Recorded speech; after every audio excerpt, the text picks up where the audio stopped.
Caesarean section कब करना होता है? सिजेरियन सेक्शन तब करना होता है जहाँ पे मदर को प्रॉब्लम हो, बच्चे को प्रॉब्लम हो या डिलीवरी के रास्ते में प्रॉब्लम हो। सिजेरियन सेक्शन कुछ कंडीशन में प्लान्ड होता है, कुछ कंडीशन में इमरजेंसी में करना पड़ता है। नमस्कार दोस्तों, मेरा नाम है डॉक्टर मनन गुप्ता। मैं हूँ एक IVF specialist, laparoscopic surgeon, obstetrician and gynaecologist. और आज की वीडियो में हम डिस्कस करेंगे कि सिजेरियन सेक्शन की इंडिकेशंस क्या क्या होते हैं। तो सबसे पहले बात करते हैं मैटरनल इंडिकेशंस की। ऐसी इंडिकेशंस जिसमें माँ में कोई प्रॉब्लम है और हमें सिजेरियन सेक्शन करना पड़ रहा है। तो इसमें जो सबसे कॉमन इंडिकेशन है वो है प्लेसेंटा प्रेविया। क्या होता है प्लेसेंटा प्रेविया?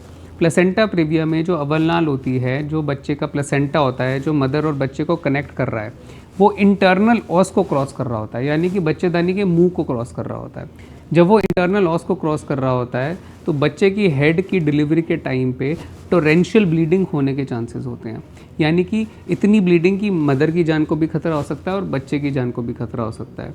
तो ऐसे केसेस में अगर अल्ट्रासाउंड में प्लेसेंटा प्रेविया डायग्नोस्ड है तो नॉर्मल डिलीवरी कर ही नहीं सकते, क्योंकि अगर पेशेंट लेबर में चली गई तो इतनी ब्लीडिंग होगी कि मदर और बेबी दोनों की जान को खतरा हो सकता है। सेकेंड रीज़न आ जाता है ब्रीच प्रेगनेंसी। ब्रीच प्रेगनेंसी का मतलब होता है कि बच्चे के बटक्स पहले आ रहे हैं और हेड बाद में आ रहा है। अमूमन तौर पे नॉर्मली बच्चे का हेड पहले आता है और बटक्स बाद में आते हैं, बट अगर बच्चा उल्टा हो, जिसको ब्रीच प्रेगनेंसी कहते हैं, तो बटक्स पहले आते हैं और हेड बाद में आता है। जो बटक्स होते हैं उनका डायमीटर इतना बड़ा होता है कि वो जो पेल्विक आउटलेट होता है उससे बाहर निकलने की क्षमता ही नहीं रखता है, वो वहाँ पे जाके अटक जाएगा।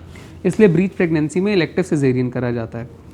थर्ड रीज़न आ जाता है ट्रांसवर्स लाई, यानी कि बच्चा तिरछा है बच्चेदानी के अंदर, हेड उसका लेफ्ट साइड पे है, बटक्स राइट साइड पे हैं, या फिर हेड राइट साइड पे, बटक्स लेफ्ट साइड पे हैं। ऐसी कंडीशन में बच्चा नीचे आ ही नहीं सकता।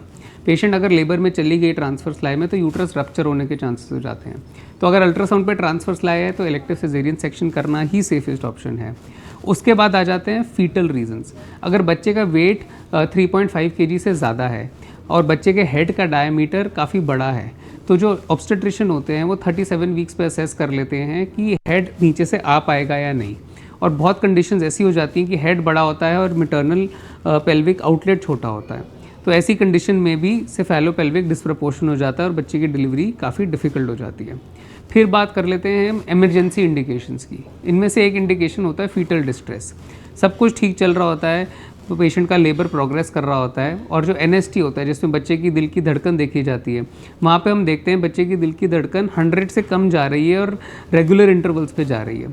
Normal fetal heart rate 140 to 160 beats per minute होता है, बट अगर 100 से कम जा रही है, रेगुलरली जा रही है, इसका मतलब बच्चे को एडिक्वेट ब्लड सप्लाई नहीं मिल रही, एडिक्वेट ऑक्सीजन नहीं मिल रहा, और ऐसे केस में ब्लड हार्ट रेट कम हो जाता है और बच्चे को परमानेंट ब्रेन इंजरी हो सकती है। तो ये ग्रेड 1 सिजेरियन सेक्शन होता है जिसमें with in half an hour हमें बच्चे को आउट करना ही करना है। फिर एक इंडिकेशन आ जाता है सिवियर प्री क्लैम्शिया या एक्लैम्शिया। अगर ब्लड प्रेशर बहुत हाई है मदर का, मोर देन 160/100, और यूरिन में प्रोटीन्स पास हो रहे हैं, तो एक कंडीशन होती है जिसको कहते हैं प्री क्लैम्शिया। ये एक मेडिकल इमरजेंसी हो जाती है लेबर में स्पेशली, और तुरंत बेबी को डिलीवर करना पड़ता है। क्यों डिलीवर करना पड़ता है? प्री क्लैम्शिया में जो ब्लड सप्लाई होता है बच्चे में वो एकदम से बहुत कम हो जाता है। उसके कम होते ही बच्चे में आईयूडी हो सकता है, यानी कि इंट्रा यूट्राइन डेथ हो सकती है। तो उसको प्रिवेंट करने के लिए हमें तुरंत बच्चे को डिलीवर करना होता है। फिर और इंडिकेशंस की बात करें, जैसे कि कॉर्ड प्रोलैप्स। जो अवलनाल होती है बच्चे की वो मदर से कनेक्टेड होती है, उसके बीच में एक कॉर्ड होती है। अगर वो कॉर्ड नीचे वजाइना में आ जाए तो उसको कहते हैं कॉर्ड प्रोलैप्स। जैसे ही वो वजाइना में आएगी, बच्चे के सिर और मदर के बीच में कॉर्ड के आने से वो कंप्रेस हो जाएगी, बच्चे का ऑक्सीजन सप्लाई कट हो जाएगा और बच्चे में आईयूडी हो जाएगा। तो कॉर्ड प्रोलैप्स जैसे ही हो तुरंत हमें सिजेरियन सेक्शन करके बच्चे की जान को बचाना होता है। फिर और इंडिकेशंस की बात करें तो प्रीवियस 2 या प्रीवियस 3 सिजेरियन सेक्शन। अगर पहले 2 सिजेरियन सेक्शन हुए हुए हैं तो थर्ड जो है वो सिजेरियन सेक्शन ही करा जाता है। उसका रीज़न ये है कि जब भी पेशेंट लेबर में जाती है तो पहले 2 सिजेरियन सेक्शन के जो स्कार होते हैं उनके रप्चर के चांसेस काफ़ी ज़्यादा बढ़ जाते हैं, 15 से 20% होते हैं। और अगर रप्चर हो जाए तो अगेन आईयूडी हो सकता है या मदर की जान को भी खतरा हो सकता है। तो आईयूडी प्रिवेंट करने के लिए प्रीवियस 2 सिजेरियन सेक्शन में भी सिजेरियन सेक्शन करा जाता है। फिर हम बात करते हैं और रेयर इंडिकेशंस की, जैसे कि मैटरनल मेडिकल इंडिकेशंस या फीटल मेडिकल इंडिकेशंस। बच्चे का सिर बड़ा होना, मदर में हीमोफीलिया का होना, थैलेसीमिया का होना, ये कुछ रेयर इंडिकेशंस हैं और ये कॉमन इंडिकेशंस हैं।